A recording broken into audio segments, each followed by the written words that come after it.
Gros match à venir dans les 5 championnats majeurs, occasion parfaite de tenter un prono sur Unibet, 100 € remboursés sur votre premier pari grâce au lien en description, conditions pour jouer en bas de l'écran.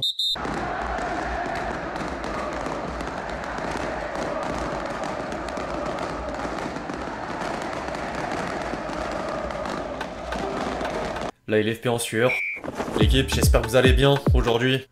Nouveau 5, au programme du jour un bilan des derniers matchs de la semaine, dont la 10e journée de Serie A et la Coupe en Allemagne comme en Angleterre, les rumeurs autour de l'avenir de Neymar, une séquence PSG entre les confidences de Vitinha et quelques informations sur le mercato hivernal, la suite des polémiques concernant le Ballon d'Or 2024, avant de conclure en images par la compile de buts traditionnelle. Bref, plus de détails comme d'habitude dans le reste de cette vidéo. Les amis, avant d'entrer dans le vif du sujet, je compte juste sur vous pour lâcher votre plus beau like. Référencement oblige, merci à tous ceux qui le feront. J'invite toujours ceux qui ne l'ont pas encore fait à télécharger gratuitement l'application SofaScore pour ne rien manquer du week-end de foot à venir. Score en direct, classement, statistiques et j'en passe. Le lien est dispo en description.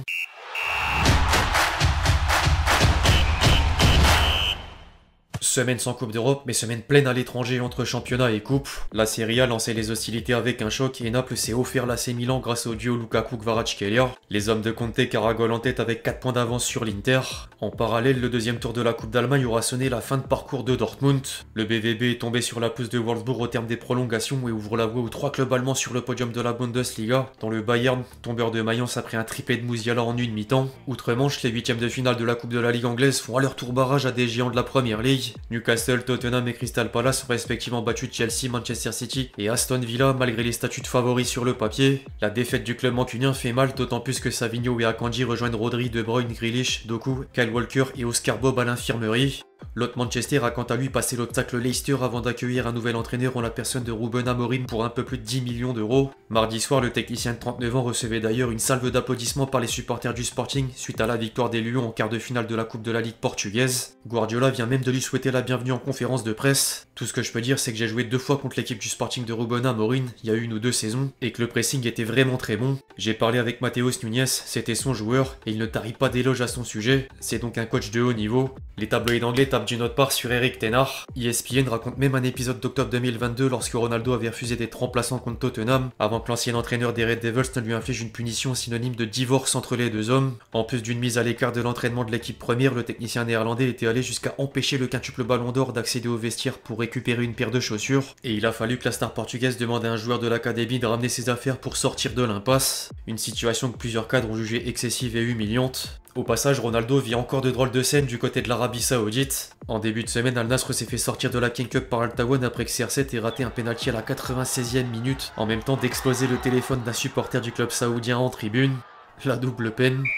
Du côté d'Al Hilal, Neymar pourrait déjà partir au moment d'apercevoir le bout du tunnel. Un journaliste saoudien a appuyé la rumeur d'un départ du Brésilien à l'Inter Miami jusqu'à évoquer une première offre de la franchise de MLS. En exclusivité, le reste du contrat de Neymar avec Al Hilal pourrait être vendu à l'Inter Miami lors du mercato hivernal en janvier prochain. Il rejoindrait ses anciens coéquipiers de Barcelone. La franchise de MLS a fait une offre officielle au club saoudien. Par contre, le retour de Neymar divise le Brésil avant la prochaine liste de Dorival Junior. Certains pensent qu'il sera le leader de la Seleção lors de la Coupe du Monde 2026, à l'image de Djalminha, ancien international brésilien, tandis que d'autres estiment qu'il ne sera plus jamais le joueur qui déséquilibre les défenses, comme Luis Fabiano, ancien avant-centre du FC Séville. En parallèle, la presse brésilienne annonce que le Ney ne devrait retrouver la sélection qu'en mars prochain par prudence. L'ancien parisien s'est à peine remis d'une blessure et une reprise serait trop précoce aux yeux des principaux intéressés.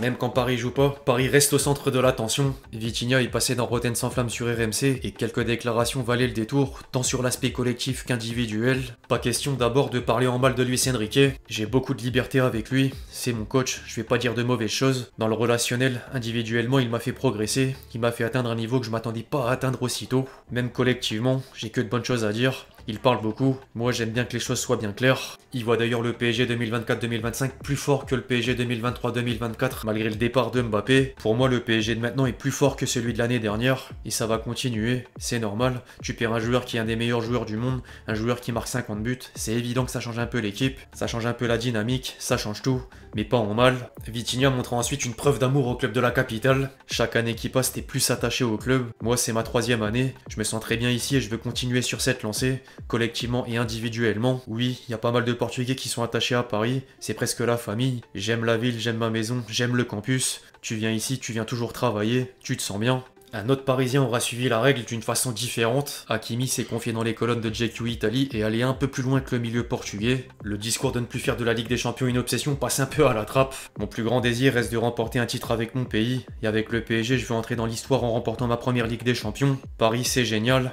Je vis l'un des meilleurs moments de ma carrière et dans la capitale française, je continue de consolider l'expérience que j'ai vécue en Italie. Du coup, Vitinha comme Hakimi vont bientôt prolonger leur contrat. Par contre, d'autres Parisiens sont poussés vers la sortie, à commencer par Skriniar et Kolo Muani. L'équipe indique d'ailleurs que l'ancien Nantais ne fait plus l'unanimité en interne et pourrait quitter le PSG lors du mercato hivernal, d'autant plus que Manchester United et Arsenal lui portent un intérêt. Le joueur serait valorisé entre 40 et 50 millions d'euros. En parallèle, les médias espagnols laissent émerger 2 rumeurs d'arrivée. Les dirigeants parisiens auraient formulé une grosse offre à l'entourage de Rafinha et tenteraient d'une autre part de barrer la route au Real Madrid dans le dossier Alexander-Arnold. Le Brésilien veut néanmoins poursuivre l'aventure au Barça, tandis que l'international anglais resterait ouvert aux discussions.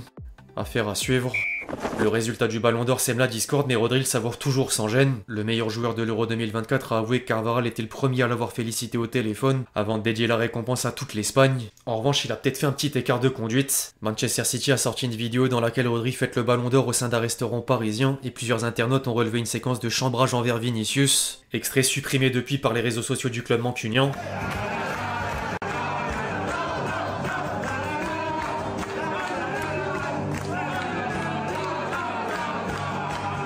Guardiola est d'ailleurs revenu sur la décision du Real Madrid de boycotter la cérémonie du Ballon d'Or. S'ils veulent pas y aller, ils n'y vont pas. S'ils veulent pas féliciter, ils félicitent pas. Manchester City n'est pas là pour juger ce que les autres clubs décident, ce qu'ils doivent faire. Pour nous, la saison dernière, Haaland a remporté le triplé. Il a marqué plus de 50 buts et je lui ai dit « Tu dois déjà te concentrer d'être heureux et d'être parmi les nommés au Ballon d'Or ». Je pense que Rodri est allé là-bas et je lui ai toujours dit la même chose. Si t'es dans les 1, 3 ou 4 premiers, c'est exceptionnel. Ça signifie que vous avez eu une année incroyable et que vous devez être très satisfait. En tout cas, l'image du champion d'Europe s'est dégradée en l'espace d'une semaine. Les dirigeants madrilènes ont dû rapporter à Marca n'avoir rien contre Rodri, mais confirment cependant la rupture totale avec France Football et l'UEFA. L'instance européenne tenait au passage à répondre par médias interposés. S'ils disent quelque chose comme ça en dit long sur eux, et ça mérite aucun commentaire de notre part. En parallèle, les informations s'enchaînent autour de l'échec Vinicius. The Athletic révèle que toutes les festivités étaient prêtes pour célébrer le sacre du Brésilien au Ballon d'Or. 30 membres de l'entourage du joueur devaient l'accompagner pour la cérémonie puis une soirée post-gala. Nike avait même préparé des chaussures spéciales et un événement dès le retour de la star brésilienne à Madrid. D'un autre côté, la presse espagnole fait un lien avec un autre joueur madrilène dans la personne de Mbappé.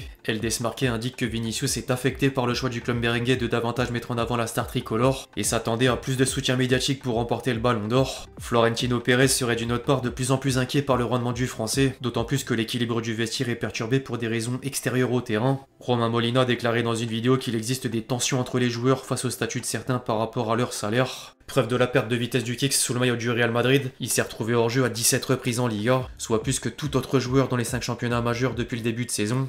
Vite le déclic, sinon gare aux critiques dans les prochains mois. Enfin pour finir, trêve de blabla, plus de concret, la compile de buts. Il va réussir à frapper, il va réussir à se frapper, la frappe.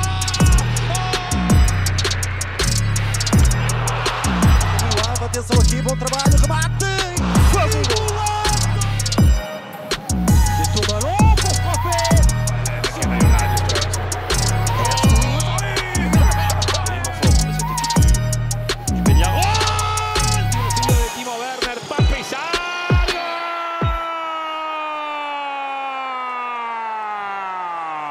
Bref, l'équipe, c'est tout pour le 5 du jour, j'espère vraiment qu'il vous a plu, je compte sur vous si c'est le cas pour lâcher votre meilleur j'aime.